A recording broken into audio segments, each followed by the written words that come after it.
Hello and welcome to D2C Podcast. I'm Eric Dick.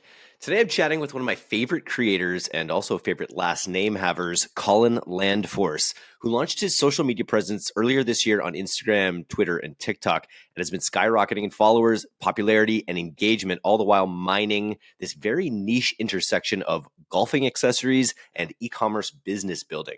Want to know where to find the best blanks for your golf shirts? Follow Colin. Want to know how to launch a new ball brand and find the best suppliers for balls, ball markers, or gloves? Follow Colin. Want to put down the excuses and finally start creating the short form video content that can fuel not only your brand, but an epic personal brand? Listen to this pod and definitely follow Colin. Hope you enjoy this one as much as I enjoyed doing it, and help keep me honest in 2024 as I launch my own short form video empire. Time to get going with Colin Landforce and on with the show. 99.9% of people doing e-commerce are brutally misunderstanding the value of creating your own audience and your own distribution. Tell me how much you spend on paid right now. That is a fraction of the value that you could build into your brand if you took content creation seriously. You should all be ashamed of yourselves. I interact on Twitter with all these people with 7-8-figure e-commerce brands, and almost none of them get it. It is borderline irresponsible the way that they're ignoring the short form creator opportunity. The excuse is often that you don't want to tie yourself to a personality that you become beholden to, and it's just an absolute joke. There are 100 ways to approach it. It is irresponsible the degree to which it's being ignored by a lot of really big operators.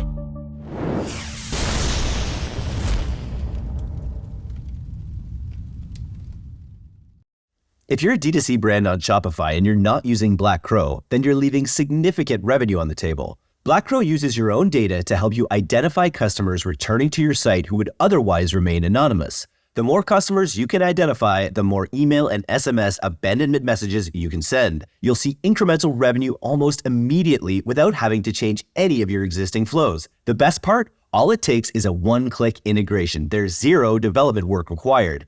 Head on over to blackcrow.ai/DTC to get started with a free 30-day trial. Colin Landforce, welcome to the D2C Podcast. My first question is how do you explain to your aunts what you do? My aunts, that's a good question. They're fairly liberal leaning, so cannabis has not been a tough one on that topic. The internet stuff, if you can call it influencer stuff, the content creator stuff, I don't think anybody. There are a few people of that ilk that really get it. So I don't know. Have fun on the internet. I just have fun on the internet. That's pretty good. I have had fun with your content since you started making it. It's been a wild ride for you. You occupy this interesting niche between e-com, the e-com world in this golf influencer world, and you're just putting out like really great content about how to build brands in these spaces. And I think it's just I think you just give a lot of people that idea of like, hey, here, it's not that hard. Here's how you find the factories. Here's how you create these products. Discuss a little bit about how you came into this content creation game. So first of all, I think that in general, like the business types kind of like gatekeep how business works and what supply chain is. And there's this whole mythology around how big and complex it is. And of course, business is tricky. As someone who has both done business for sustained periods of time and content creation for sustained periods of time, content is way harder. Like there's an X factor in content. There's a will this even work factor in content. The spreadsheets are easy. Managing people is tricky too, right? But I think in general, the nuts and bolts of what it takes to like launch a brand are gatekept by the spreadsheet keepers. And so a lot of the content that I do that you've seen is around just like democratizing that and talking through it and simplifying it, certainly. But I think all of the pieces of this, from the supply chain to design, all this stuff is overcomplicated in the eyes of people that aren't actually in it, and maybe intentionally on the business folks' behalf. What was your intention when you got into this? Were you one of those guys that was like, okay, I'm going to make content every day for the next 90 days? Like, describe what your mindset was going into. Honestly, I've been making content for, I think, almost 3 years now, and only recently have I gotten very intentional about it. My whole thing was knowing that this would be useful and great for networking, et cetera. And I spent 2 years like totally floundering with it, like doing it, no lie, but just kind of taking shots in the dark and figuring that out. And for me, I think for everyone, but for me, it was just about finding the intersection of my interests and things I can talk about endlessly, that also other people find interesting, right? So that journey, 3 years now, I'm starting to figure that out. I think I'm far from having it dialed, but it has certainly landed at product creation, brand building, and like you said, golf. And describe your growth. Describe like where you started and where you're at now. I started on Twitter, which was, I think, in a lot of ways, a big waste of time when compared to like what you can do with short form these days. And really, truly, it was me experimenting, right? Like a lot of my early content, when I was like a few thousand followers on Twitter, I was talking a lot about basketball cards. Because again, particularly at that time, this was fit the bill of like something that I'm into that I can talk endlessly about. But I think it's kind of grown. The common thread that's come all the way through it has been like explaining, breaking down, and just walking through and simplifying these things, these concepts, etc. And so while it's, we've traveled through time here, there's a whole epic of cannabis related content.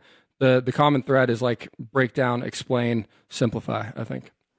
And it works. And you're at almost 60,000 followers now with like crazy good engagement. And it's like, it on the surface, it's such a niche area. It's like, here's how you could get in on this golf accessory gold rush in a way. And you're breaking down. I like that concept you have about, there are a lot of people that gatekeep this idea. And a lot, it's this like stumbling block about like, how do I create these products? Oh, those ball markers would be expensive to create or whatever. You're just showing people flat out, no, they're not. They're made in these factories. Here's how you do it. Like it's such a good testament to me of like how much you can grow a niche and how you go, like you can go all the way down to a very small niche and still get like incredible value from it. I think that's the D2C story, like the newsletter and podcast story. It's like we're never going to have as many listens as maybe a Joe Rogan podcast, but the listens are so valuable with our audience because it's so niche down. Did it surprise you how much traction you've been able to get on what you think is a relatively small niche? Absolutely. I think there's a couple elements to it. One being that like golf is generally exploding, and especially among kind of like elder millennials, right? Like a lot of people my age, I'm 36. A lot of people my age are just getting to this point where they're like discovering golf. I have the advantage or disadvantage sometimes of having played golf since I was in high school, but between COVID and then this whole like golf age demographic kind of like finding it right now, it's blowing up. And I think so there's a serious wave that I'm riding there, but there's this other group of people that follows me and that's super interested in my content that is like entrepreneurial leaning, maybe not at all, or some like completely, that just thinks it's interesting. Like these people will never like start a golf brand or yada, yada, yada, but just like think that it's cool to kind of like see the insides and go deeper into like costs of some of these things and how they're actually made and what it actually takes. And I think that's, again, common thread of what I've done has been like, let's look at a cost model. Like cost models are always fascinating to me. Yeah. And that's a really simple video format, honestly, that I should probably do more of, that is always eye-opening. I think a lot of times people do that content and like can you believe how much money is made? And I don't think it's that. It's really just like, let's look at how this comes together and look at the pieces of this. What I really like to hear about this is this idea. We all watch, or a lot of people watch cooking shows because professional cooking shows, because everyone cooks and they think cooking's interesting. There's so many different categories like that. I've always wondered like when can I build the world's first like Iron Chef for media buyers?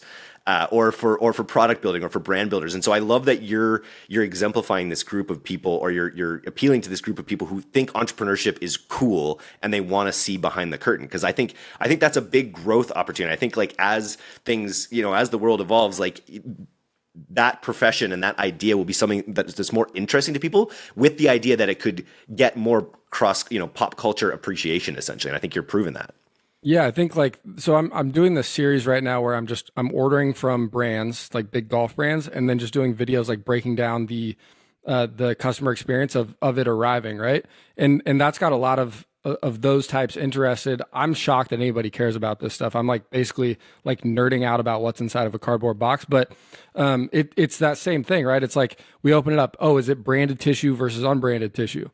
Like the cost on these is effectively the same for these brands. How come this brand decided to like do something a little bit more complicated than Zero on this? And like looking at all those different components, it's interesting you mentioned like the cooking show comparison.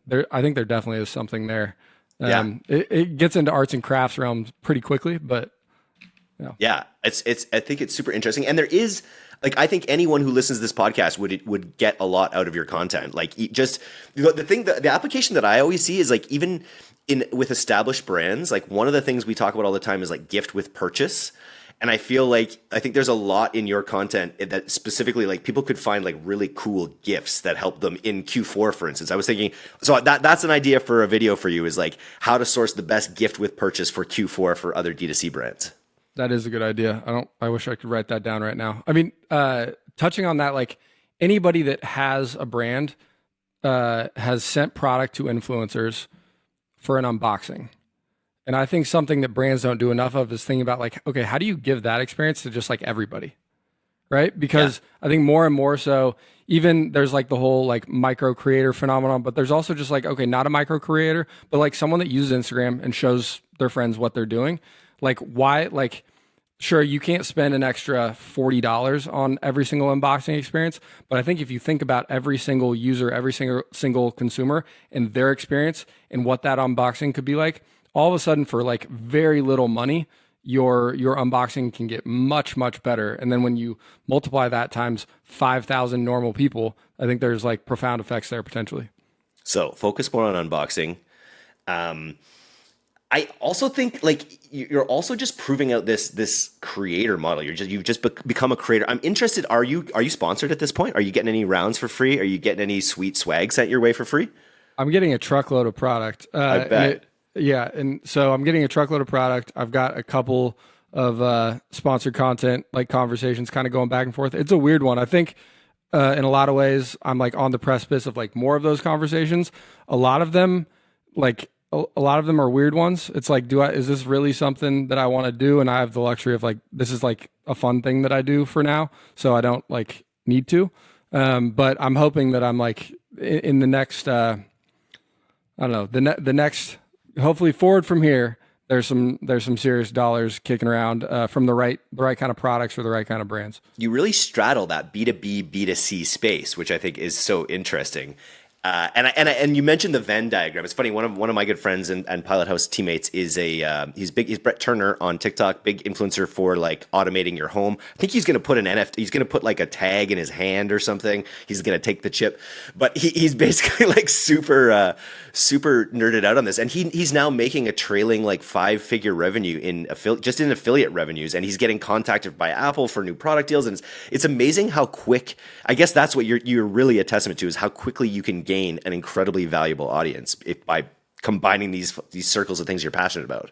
Yeah, I think it's that, and then just like hammering it over and over and over again, right? Like my growth, which I think compared to a lot of people is relatively small, but I went from effectively zero on Instagram to 50K in like 12 weeks ish, and it's just because I was doing it every day. Like it's just every day. Like my content is good too a lot of the time. Not all the time, but it's just doing it every single day. And I think that that's where a lot of people lose momentum or just like don't see what they want to see. Is every day for the first 90 days is like, yeah, that's fine. But it's like been almost every day for a year. My friend Oren is like kind of my he's great. Example of me on steroids. His content is amazing. Yeah. The reason he's had so much success is because he's absolutely relentless, more so than I am on the everyday.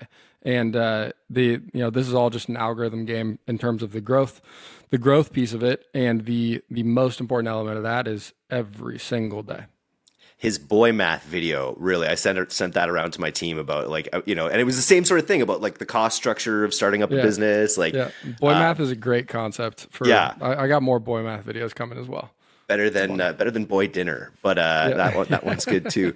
But okay, we got to get Oren on the podcast. I've messaged him before, but I may not be on his radar. But I want to do more of these sort of like these creator hybrid type pods. And then what I also want is like, so I love conversation, and I can talk in conversation in these like one-on-one things until the cows come home. This is my 7th podcast this week. Actually, we're stocking up. but I have this mental block when it comes to actually talking to camera and actually, creating content in the way that you've managed to do. So how did you overcome that? And then what's sort of your formula for like how you make good videos? Yeah. So, I mean, I think it's going to vary. There's so many different formats you can be successful with. For me, obviously there's like this, it's like an infotainment, like education, but I've found that like personality and being funny is like a very, very important part of my videos. And I kind of recently like dove back through what's been most successful. In fact, like my biggest takeaway from it was like, I have to have the one-liner. I have to have the quip, like really in the first like 10 to 12 seconds. All my best videos have that. So, but for me, my format is my like literal format is hook, quip, or personality, and then like 3 bullet points. Like that's how I went on short form. And again, there's, my format in general, like the talking head green screen is like, that's one of 20, but that is how I've found success. And in terms of like jumping, making the jump and like doing the damn thing, for me, it's really like wrapping your head around topics and like how many videos there are to actually make. Cause it's really easy to be like, okay, like here's some video ideas, but like that's 7 and Colin just said I need to do every day. So like that's a week and I got to do this every day for a year. Right. But I think like there's some really, really simple exercises you can do to like go and take one topic and turn it into 20 and start like really just expanding your mind and like appreciating what your video is, right? A lot of the formats you see is like, oh, here's 3 tools to do X. It's like, well, it's 3. So the 3 tools is one video. And then there's a video about each of those 3 tools. And then each of those videos could be like how to use it, why it's valuable. And all of a sudden that one video is now, that was like 3 tools I use to do my X. That one chain is now 18 videos, right? And that was just one of the ideas for like the tools I use to do what I do. And so I think the first step is like really wrapping your head around like the wealth of valuable content that there is to make. And again, my assumption here is that it's like in our realm, in our niche of like business kind of style content, I guess, for lack of a better term. But the real answer is like, you just have to do the first one. You just have to like wake up tomorrow and be like, I'm making one today. The days are getting shorter, shopping lists are getting longer, and marketers' hair joins the autumn leaves in the deciduous tradition of falling out. That's right, it's November, and that means it's e-commerce go time. This Q4, make one-to-one conversations with your customers your #1 revenue channel with Postscript. With innovative technology, a customer-first mentality, and products like SMS sales and fondue cashback, Postscript is the preferred SMS revenue platform for over 12,000 Shopify merchants. With Postscript, you'll learn SMS best practices, data-driven sending strategies, list growth tactics, and so much more.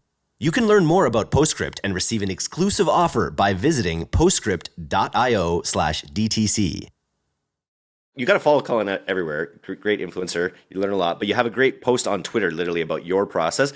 And the one thing I took from it is like, there's just no nonsense. It's like, you're thinking about the format. Like, you don't need to say, hi, I'm Eric, because it's like your name's right there. You're like, you don't need to reiterate, and you have no room for anything but like, and I think that's one of the reasons I like your content is like, it's terse. It's just quick. It's spare. It's like right to the point, like aggressively so. And you've got like, it's your calm demeanor followed by the quip. It's like, I think all of that works really well together. Yeah, I think a lot the same thing that people knock on short form for, which is like, oh, no attention span and are the same things that make it really good. Because like you go to YouTube to find out like how to replace a light bulb. You got 45 seconds of bullshit about why I should subscribe to your channel, who you are, shout out to my sponsor. Like that does not fly on short form. And that's what makes it so good.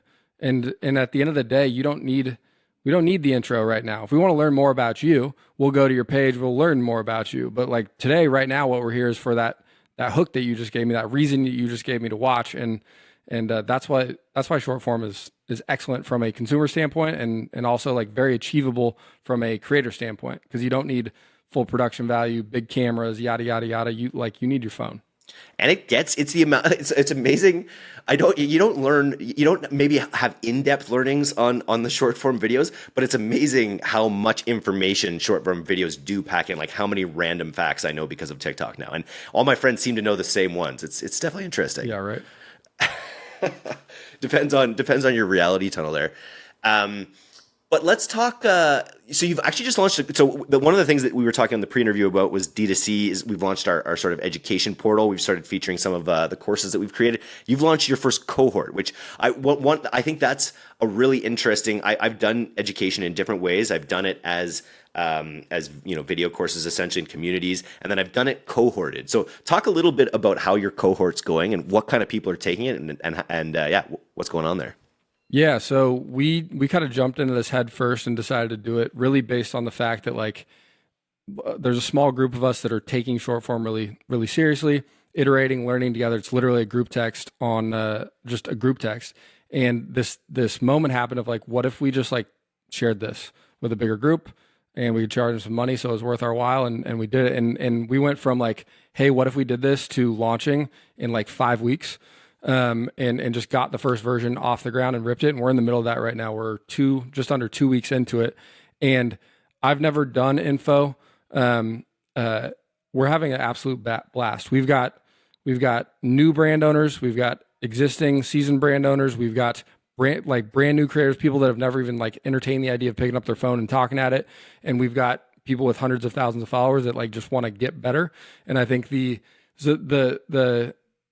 group overall has been awesome. I think with anything like this, you have the people that like become really active and really go for it, then the people that trail off. I think that's the nature of the beast. But we have like tonight, we have office hours. I'm really looking forward to it because it's just like this.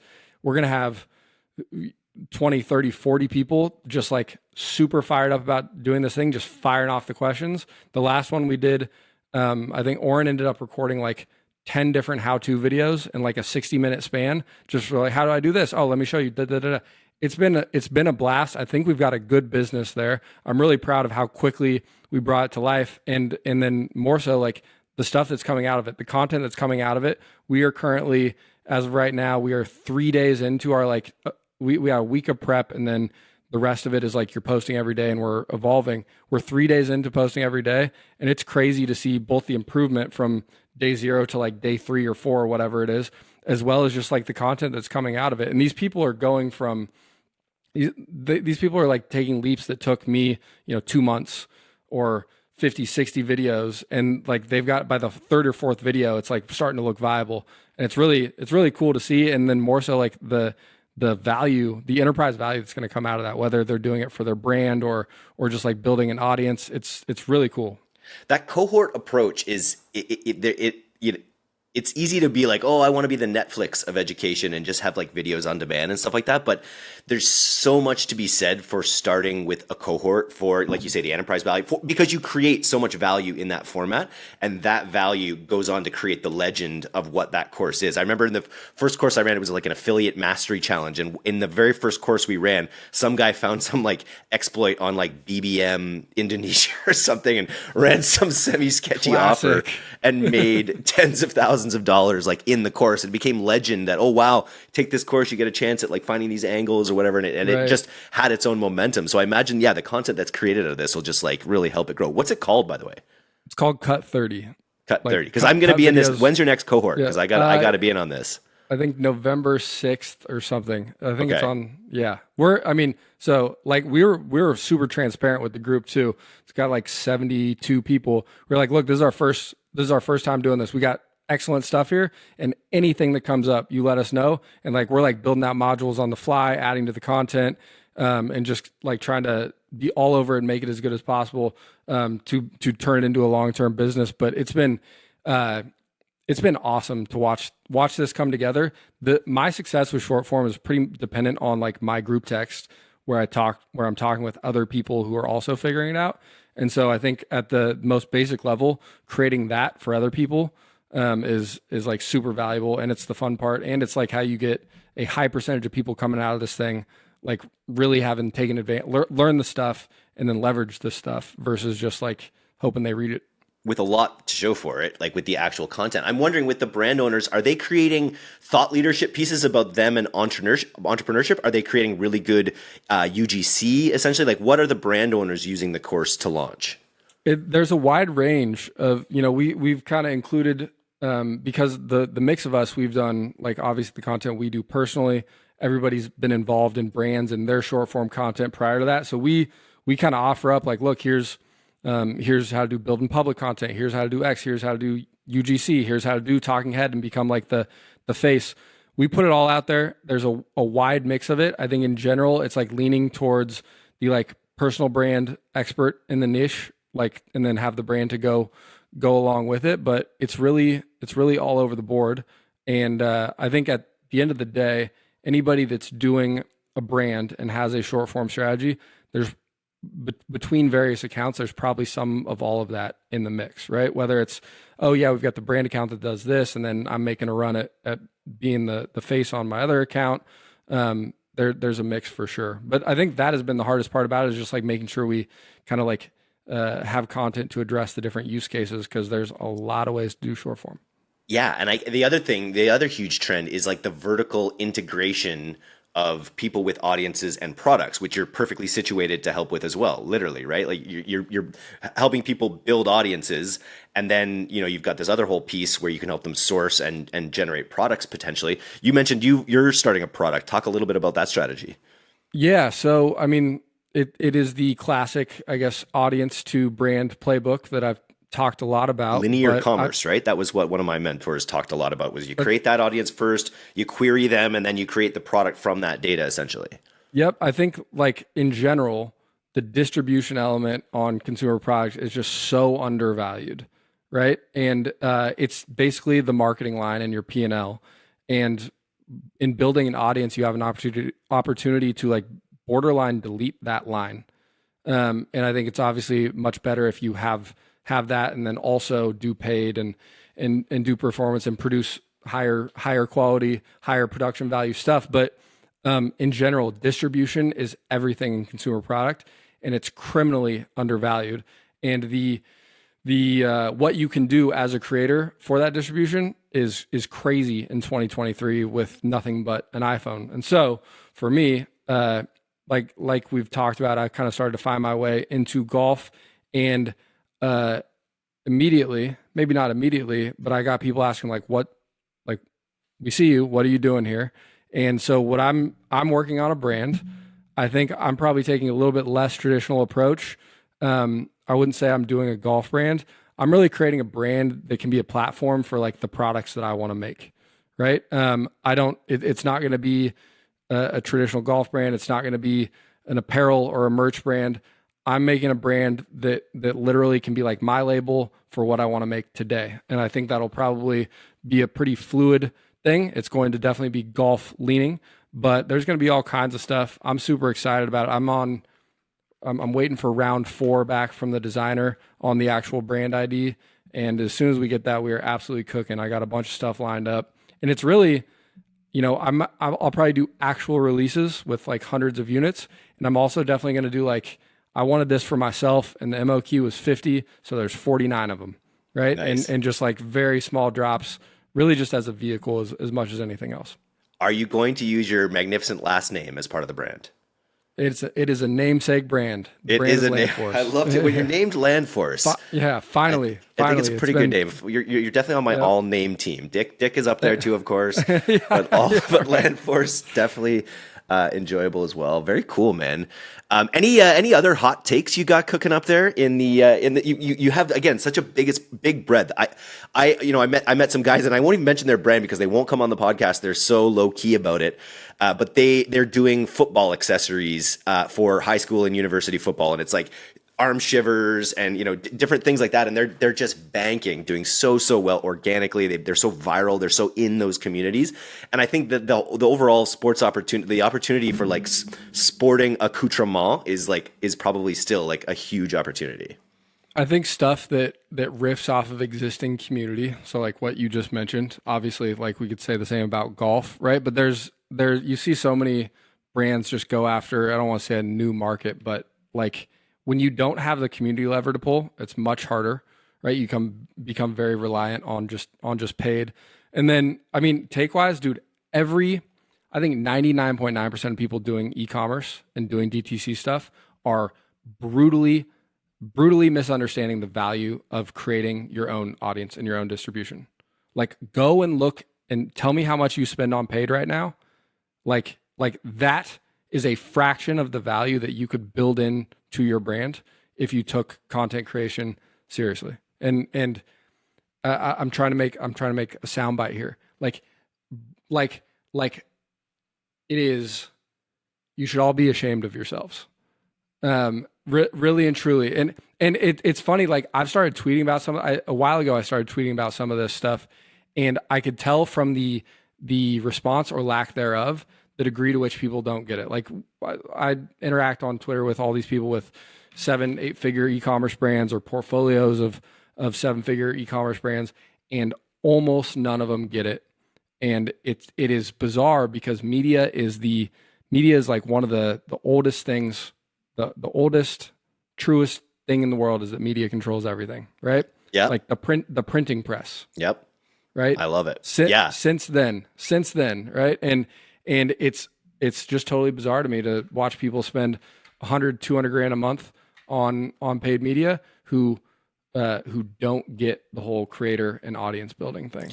It's so funny. It's literally what Pilot House, our partner agency, did with D2C, right? It's like, let's create a party. And the cool thing about newsletters is that you can acquire users and send them content. Basically built like this whole media company, and it's been the major like fueling element for like clients to find Pilot House as well. And it's like if you're running an agency out there and you haven't started a podcast, like it's in a way, it's like, another person starting a podcast is like, do we need that? But it's like that ability to put yourself out there. It's like a famous Canadian said, program or be programmed in a way, right? And media is a way that you can easily program. You can put your own content out there and create a trail of things that allow people to find you.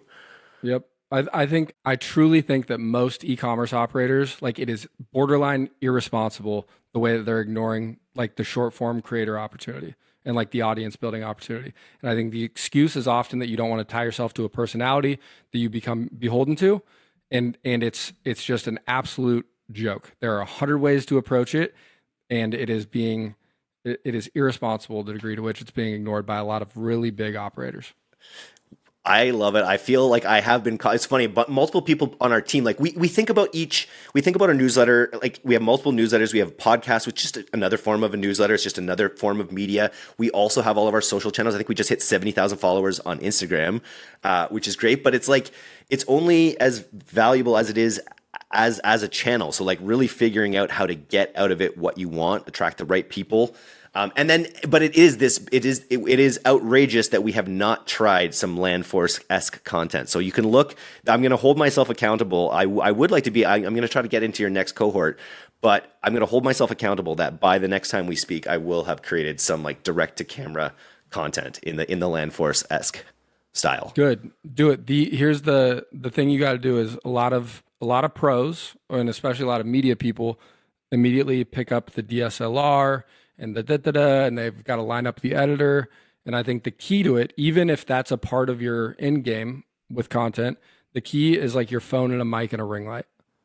And edit it yourself. Edit the first ones yourself, yes. Kind of thing. You edit most of your own videos or all your own videos? Yeah. Edit the first 500 yourself. Yeah. And then you'll be able to brief an editor, and you will have found a style that works. But any content creation agency that's like telling you like, oh, this is your strategy that's an inherently flawed approach, because your success with this is, like I said, it's this intersection of what you can talk about endlessly, what you can execute on every day, and like what people actually want to hear from you. And you don't get there by doing like highly produced videos that you can do 2 a week of. You get there by doing it every single day.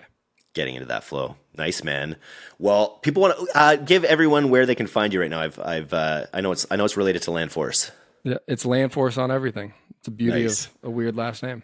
Follow Landforce everywhere. Like Air Force, but land. Yeah, exactly. I'm gonna have to find someone who has superior air power just to match. Yeah, but for now, good luck with Landforce. Man, you're gonna have to come back. I think you might have to be. We'll have to figure. I want to figure out a way to make you like a correspondent, like to help you. Like every now and then, you like figure out a way to be like our Daily Show correspondent in a specific area. I think the audience would love that. I'm ready.